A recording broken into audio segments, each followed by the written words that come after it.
తర్వాతి తరాలకు సర్కారు సొమ్ము తినే భాగ్యం దగ్గుతుందో లేదో, అందుకే కొలువు ఉండగానే 4 తరాలకు సరిపడా సంపాదించుకోవాలి అన్న ఆరాటం పెరిగింది.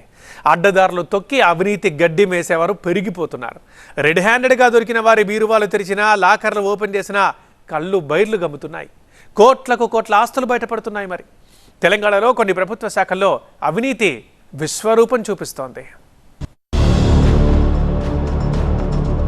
అవినీతి కేసులో తెలంగాణ రికార్డ్. కరప్షన్ కింగ్స్ ని వెంటాడుతున్న ఏసీబీ. 2025లో 220కు పైగా కేసులు నమోదు.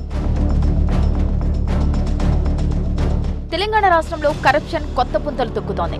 అవినీతి సంపాదనలో తమ రికార్డులను తామే బ్రేక్ చేసుకుంటున్నారు కొందరు అధికారులు. 4 ముద్దలు తింటే ఆకలి తీరుతుంది, సుష్టిగా తింటే ఇక చాలనిపిస్తుంది. కానీ అవినీతి పరుల ఆశకు మాత్రం అంతు ఉండటం లేదు. ఎన్ని కోట్లు దాచుకున్నా సరిపోవడం లేదు.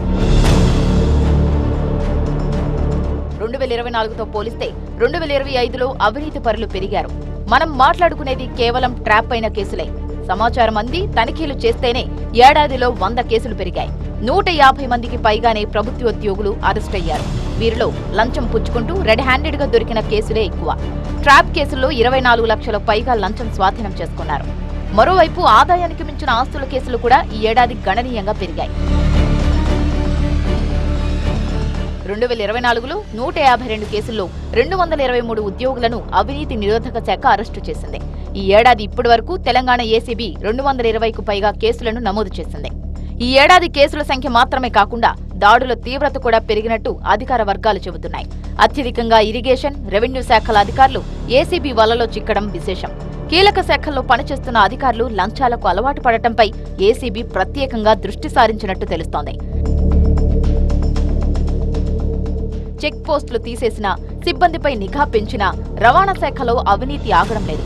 అక్రమంగా ఆర్జించిన సొమ్ముతో కుబేరుడిగా మారిన Mahabub Nagar deputy transport commissioner Kishan Nayak అక్రమార్జన, ఆ శాఖలో కరప్షన్ కి పరాకాష్ట. కిలోల కొద్దీ బంగారం, కోట్ల ఆస్తులు, ఎకరాల కొద్దీ భూములు, ఇవన్నీ ఒక ట్రాన్స్పోర్ట్ ఆఫీసర్ జీతంతో సాధ్యమేనా? ఆ ఒక్క అధికారి ఇళ్లలో సోదాల్లోనే 100 కోట్ల ఆస్తులు ఇప్పటిదాకా బయటపడ్డాయంటే రవాణా శాఖలో ఏ రేంజ్లో అవినీతి సాగుతోందో అర్థమవుతోంది.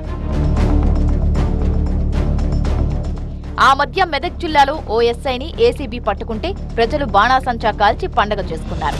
ఎస్ఐ పరిగెత్తుతున్నా వదలకుండా పట్టుకొని రెడ్ హ్యాండెడ్ గా బుక్ చేసింది ఏసీబీ. పరువు పోతుందన్న భయం లేదు, ఉద్యోగం పోతుందన్న దిగులు లేదు. దొరికిన కాడికి దండుకుందామనే యావ కొందరు ఉద్యోగుల్లో పెరిగిపోతుంది. ముఖ్యమైన అన్ని శాఖల్లో లంచాల వైరస్ విజృంభిస్తున్నా ఇరిగేషన్, ట్రాన్స్పోర్ట్, రెవెన్యూ శాఖల్లో అవినీతి రాజ్యమేలుతోంది. ఆదాయానికి మించిన ఆస్తుల కేసులు కూడా ఈ ఏడాది పెరిగాయి. అవినీతితో అక్రమంగా ఆస్తులు కూడబెట్టిన అధికారులపై ఏసీబీ దృష్టి పెట్టింది. అవినీతి జలగలపై డేగ కన్నేసింది.